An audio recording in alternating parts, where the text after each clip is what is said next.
I was in the middle of a serene, dreamlike conversation with my wife. Her laughter echoed softly, filling the space with a warmth that only she could bring. We were sitting in our cozy living room, her favorite blanket draped over her lap, a cup of tea in her hands. It felt so real, so vivid. I could see the sparkle in her eyes as she spoke, the way her lips curled into a smile that always made my heart ache with love. But even in this blissful moment, some part of me knew I was dreaming. The realization brought a bittersweet satisfaction. I didn't care that it wasn't real, I just wanted to stay in that moment a little longer. I turned to look at her again, memorizing every detail of her face, her voice. "I've missed you," I whispered. She tilted her head, her smile fading slightly. "I know," she said softly, her voice carrying an undertone of something I couldn't quite place. "Regret? Sadness? Accusation?" My eyes fluttered open, and I was back in my bedroom. The dim light of the bedside lamp cast long shadows on the walls. My wife was sleeping peacefully behind me, her soft breathing a rhythmic reassurance. I stared at the ceiling, still feeling the lingering warmth of the dream. But then, something shifted. A pressure began building in my throat, subtle at first, then growing stronger. It felt like invisible hands were wrapping around my neck, squeezing tighter and tighter. My breaths became shallow, and panic set in. I couldn't move. The room seemed to close in on me, the shadows twisting into grotesque shapes. My mind raced, trying to make sense of what was happening, and then, it hit me like a freight train. I remembered. I had killed her. My wife. She wasn't supposed to be here, breathing softly, sleeping peacefully. She was supposed to be gone, buried deep in the cold earth where no one would find her. And I had done it, with my girlfriend. The memory surged through me like a violent tide, pulling me under. The night came rushing back, sharp and vivid. The argument, the shouting, the betrayal. My girlfriend's cold, calculating voice whispering in my ear, feeding my anger, fueling my resolve. The way the knife felt in my hand, heavy and foreign, yet somehow inevitable. The blood. So much blood. I tried to scream, but the choking sensation grew worse, as if the weight of my guilt had become tangible, crushing the air from my lungs. My eyes darted around the room, searching for her, the real her. My girlfriend. She was supposed to be here, wasn't she? We had planned everything together. Where was she? A soft rustling sound came from the bed behind me. My heart pounded in my chest as I forced myself to turn my head. My wife's figure was still there, lying under the covers. But something was wrong. Her breathing had stopped. The air grew cold, the kind of cold that sinks into your bones and paralyzes you. Slowly, her head turned toward me, and her eyes opened. They weren't the warm, loving eyes I had seen in my dream. These eyes were hollow, lifeless, and accusing. Her lips parted, and a guttural, choking sound escaped her throat. "Why?" she rasped, her voice dripping with anguish. I tried to back away, but my body wouldn't respond. Her hand shot out, gripping my wrist with an icy strength that felt otherworldly. "You took everything from me," she whispered, her voice echoing unnaturally in the room. "Now it's your turn." The shadows in the room came alive, crawling toward me like a swarm of dark, writhing insects. My wife's face contorted into a grotesque mask of fury and pain, her grip tightening as the darkness engulfed us both. I felt myself being pulled under, drowning in a sea of guilt and terror. My screams echoed into the void, but no one was there to hear them. And then I woke up. Or at least I thought I did. The bedroom looked the same, but the air was heavy with an oppressive silence. My wife's side of the bed was empty, the sheets undisturbed. I sat up, my heart racing, and glanced around the room. It was as if nothing had happened. But when I looked down at my hands, they were stained with blood, fresh, warm, and undeniable. A soft, familiar voice whispered in my ear. "You can't escape me." I turned, and there she was. My wife. Standing at the foot of the bed, her lifeless eyes fixed on me. A twisted smile spread across her face as she took a step closer. "This is only the beginning," she said. And then, the room went black. I gasped for air as my phone buzzed on the nightstand, snapping me out of the suffocating darkness. My hands shook as I reached for it.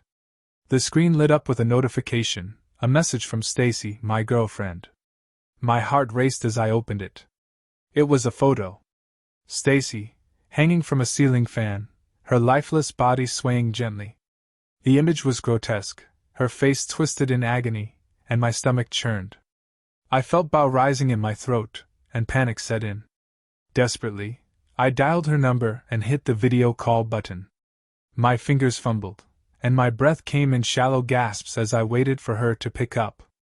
After a few agonizing seconds, she answered. Her face appeared on the screen, alive, normal, and calm. She smiled faintly. "Hey," she said, her voice steady and unaffected. "What's wrong? You look like you've seen a ghost." Relief washed over me, but my nerves were still frayed. "Stacy, I got a message, a picture. Are you okay? Where are you?" She tilted her head, confused. "I'm fine. I'm at home." "What picture?" Before I could explain, an unsettling sound came from her side of the call, a faint, wet gurgling noise, like someone struggling to breathe. Her expression changed, her eyes darting to something behind the camera. "What the hell is that?" she whispered, her voice trembling. The screen flickered, and static hissed in my ears. My heart pounded as the connection faltered. "Stacy? Stacy!" I shouted, but the screen went black. I stared at the phone, my reflection in the dark screen a distorted image of fear and despair. And then, faintly, her voice came through the static. "You'll never escape us. Now I sit in this stark, sterile room with its padded walls and the faint hum of fluorescent lights. They say I'm in a mental asylum, that I've lost my mind. The doctors smile at me, their pity thinly veiled. They tell me what I saw wasn't real, just the fractured remnants of a guilty conscience. They talk about therapy, medication, recovery. But I know the truth. Every night, as the darkness creeps in, I feel her presence. My wife. Her cold fingers brushing against my skin, her voice whispering in my ear. You'll never escape me. And Stacy? She visits too, her lifeless eyes watching me from the corners of the room, her voice echoing from the walls. They've followed me here, and they won't let me go. The asylum staff doesn't see them, but I do. They're always there, just out of reach, waiting for the moment when I'll break completely. I can't tell them. They wouldn't understand. They'd lock me away even deeper, throw away the key. But it doesn't matter. I'm already trapped in this endless cycle of guilt and horror, with no way out. They say I'm insane, but I know better. This is my punishment. This is my hell. And it's only just begun.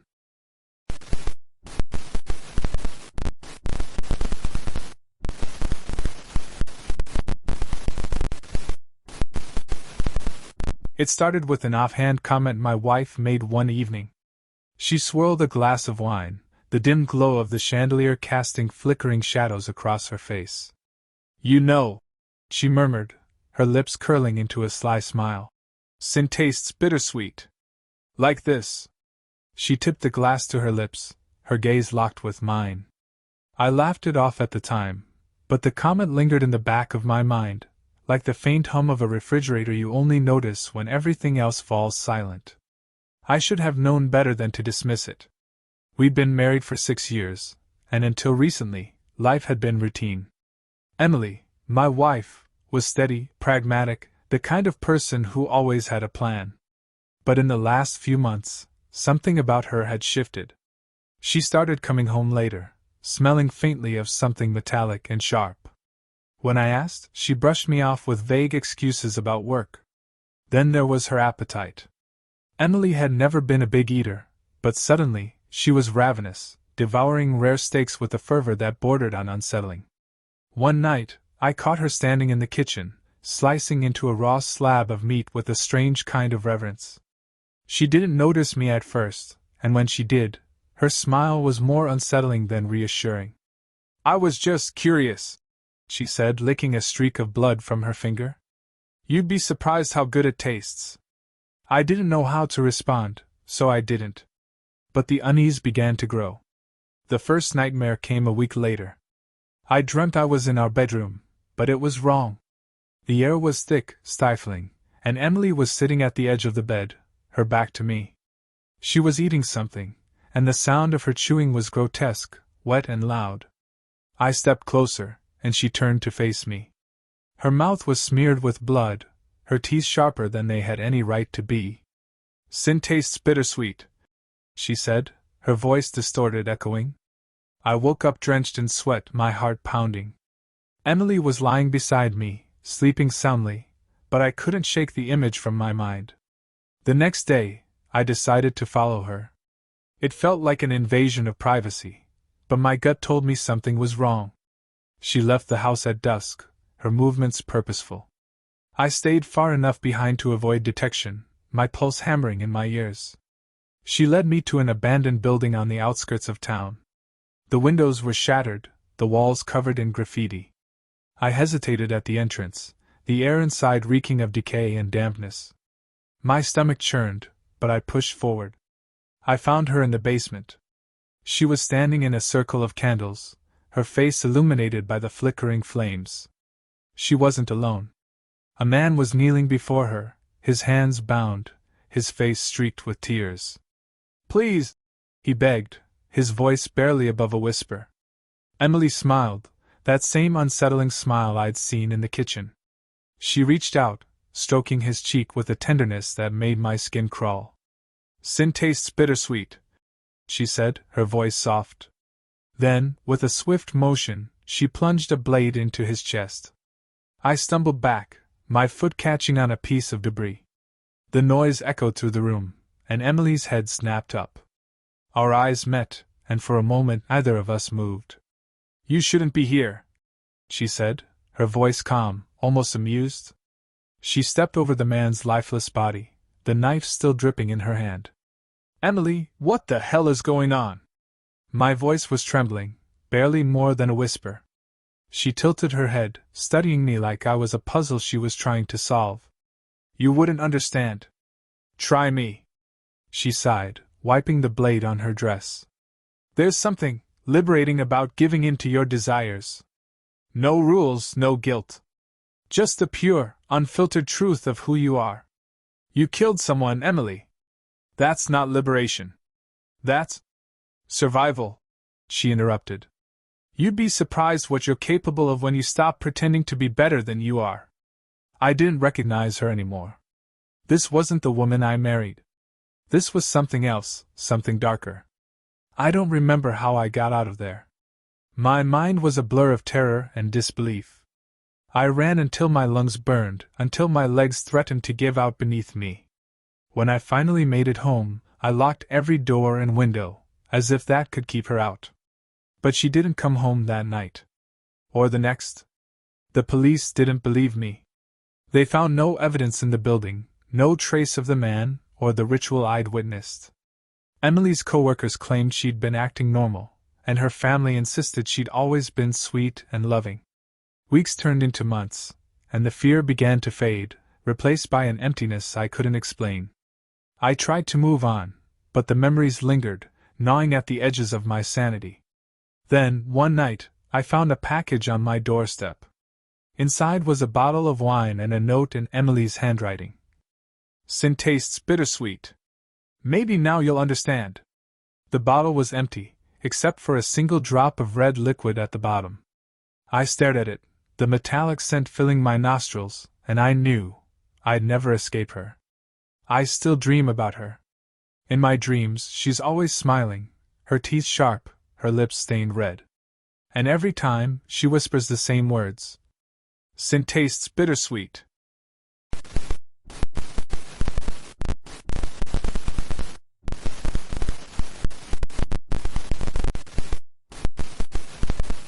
I sat at my desk late one evening, scrolling aimlessly through my phone, when a headline caught my eye. It was one of those local news sites that pops up with sensational stories, but this one was different. The title read, "Obituary of Jessica Caldwell, 67, found after tragic car accident." I froze. My breath caught in my chest as I clicked the link, my mind already racing through 1,000 thoughts. The photo attached to the obituary was unmistakably my wife's face, framed by soft, silvered hair and that smile I had fallen in love with decades ago. But there was no mistake, this was Jessica. The article was brief, listing her age and the supposed accident that took her life. It was dated 3 days ago. I scrolled down, my hands shaking as I read further, but the details were minimal. Jessica was tragically killed in a head-on collision on Highway 29. Funeral services will be held at Oakwood Cemetery. My heart hammered in my chest. I felt dizzy, lightheaded, as if the world itself had tilted on its axis. How could this be? I hadn't heard anything about this. I spoke with Jessica just hours ago. We had dinner together. She'd kissed me goodnight and was sitting in the living room, reading one of her mystery novels. I turned towards the living room, and there she was, sitting in her favorite armchair, her long brown hair cascading over her shoulders as she read her book in the dim light of the lamp beside her. She didn't look up, but the weight of her presence was all too real. "Jessica?" I whispered, my voice trembling. She glanced up, her eyes soft, warm. "What's wrong, honey?" I showed her the phone, my hand now trembling violently. She looked at the screen, then back at me. Her lips parted, confusion crossing her face. "What is this? I don't understand. How is this even possible?" Jessica furrowed her brow, then glanced around the room as if she was suddenly unsure of where she was. She stood up slowly and walked over to the window, peering out into the darkened street. Her movements seemed different, distant. "Are you feeling all right?" she asked, her voice tinged with an unfamiliar coldness. I felt the panic rise in my chest. This wasn't the woman I knew. The warmth had vanished, replaced by a distant, unplaceable tension. "No," I stammered.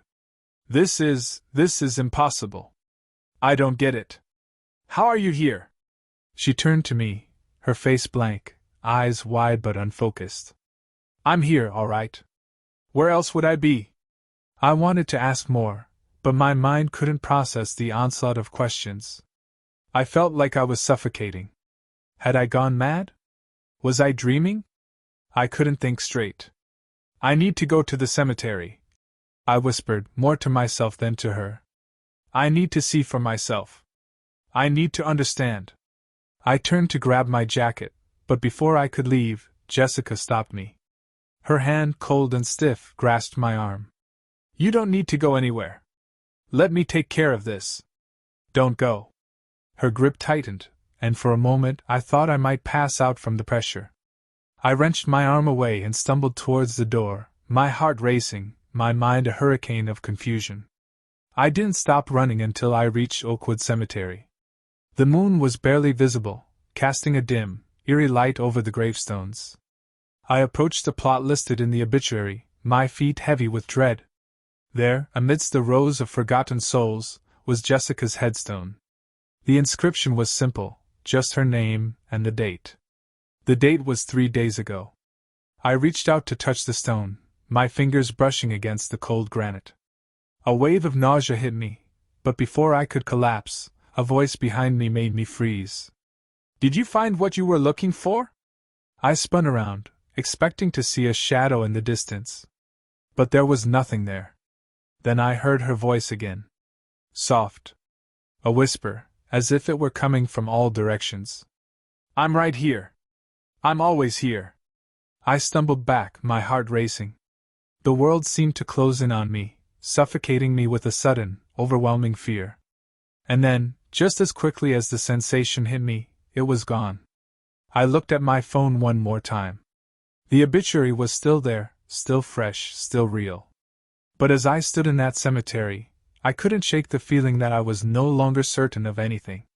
When I finally made it back home, Jessica was sitting in the same chair, as though nothing had happened. She looked up from her book, her eyes calm and serene once again. But there was something else in her gaze, something unsettling, something that felt as though I had already lost her. "Are you okay?" she asked, as if everything was normal, as if nothing had changed. I couldn't answer. I had learned something that night. Sometimes, the dead aren't really gone.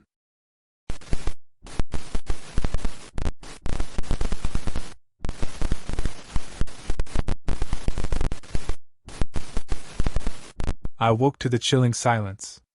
Not the comforting, peaceful silence of a sleeping house, but an oppressive, suffocating silence that pressed down on me like a physical weight. The air hung thick and still, heavy with the scent of lilies I'd placed beside her just hours ago. Beside her.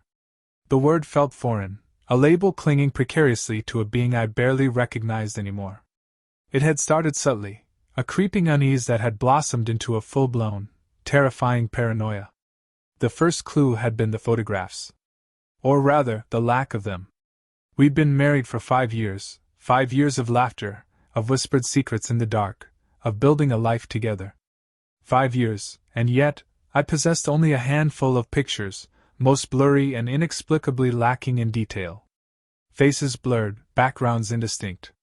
When I'd asked her about it, she'd laughed, a light, tinkling sound that echoed faintly in my memory now, and said something about her being a terrible photographer. But the lack of pictures felt like the absence of something fundamental, a gaping hole in the narrative of our life.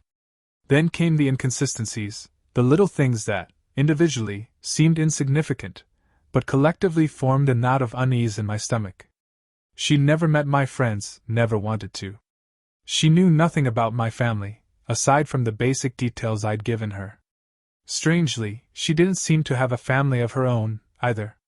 Her past was a blank slate, a carefully constructed void that resisted all probing.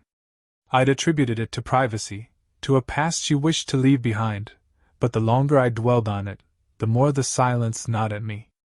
Last night had been the breaking point. We'd argued, a petty squabble over a misplaced key, a pointless fight that escalated with frightening speed. I remember her retreating to the bedroom, her back ramrod straight, a stillness in her that made me uneasy. I followed, trying to apologize, to smooth things over.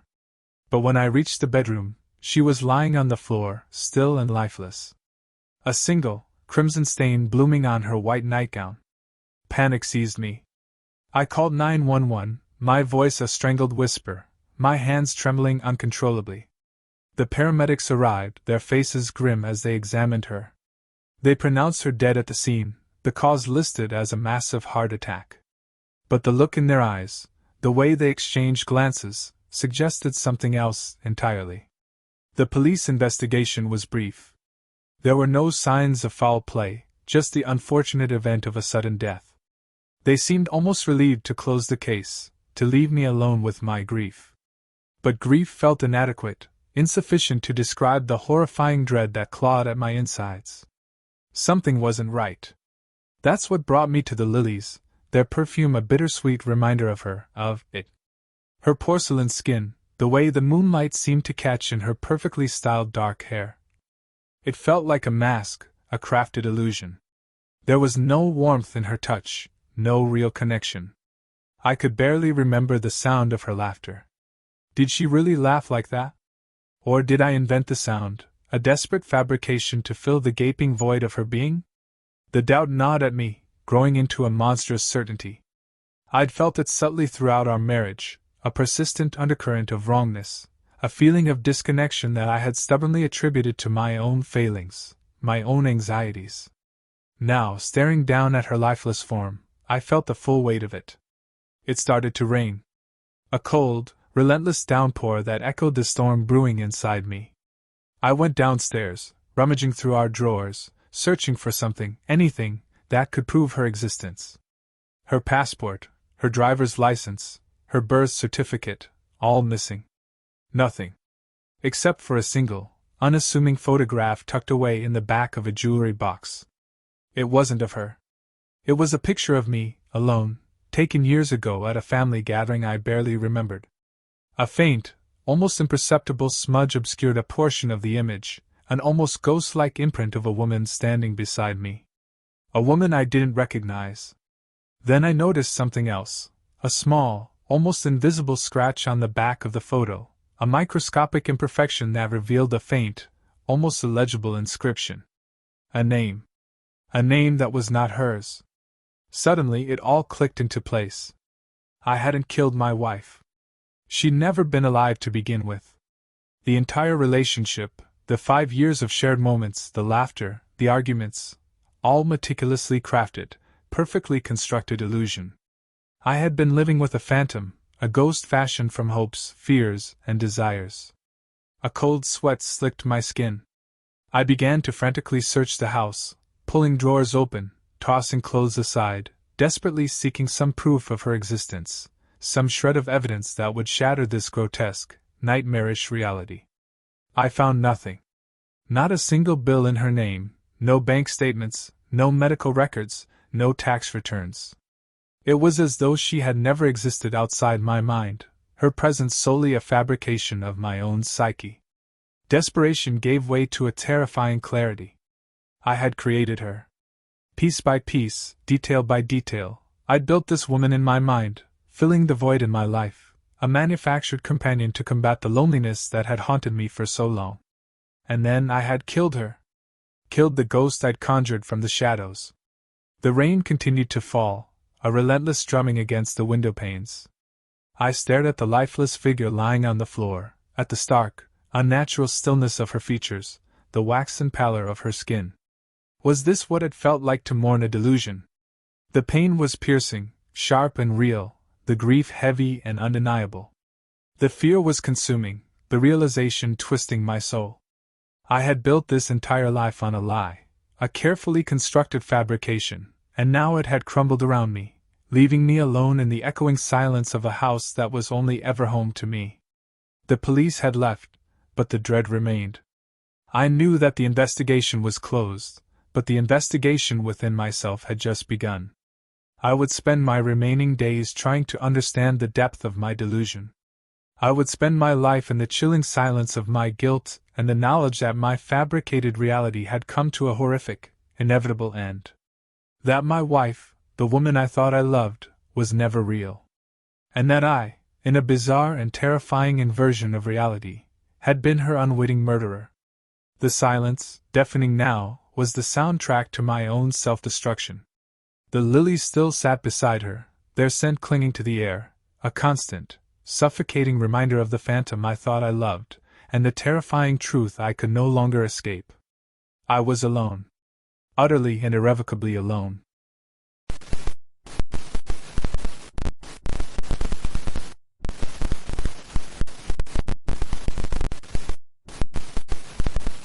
I'd been worried since my realtor wife, Sarah, went to check a listing.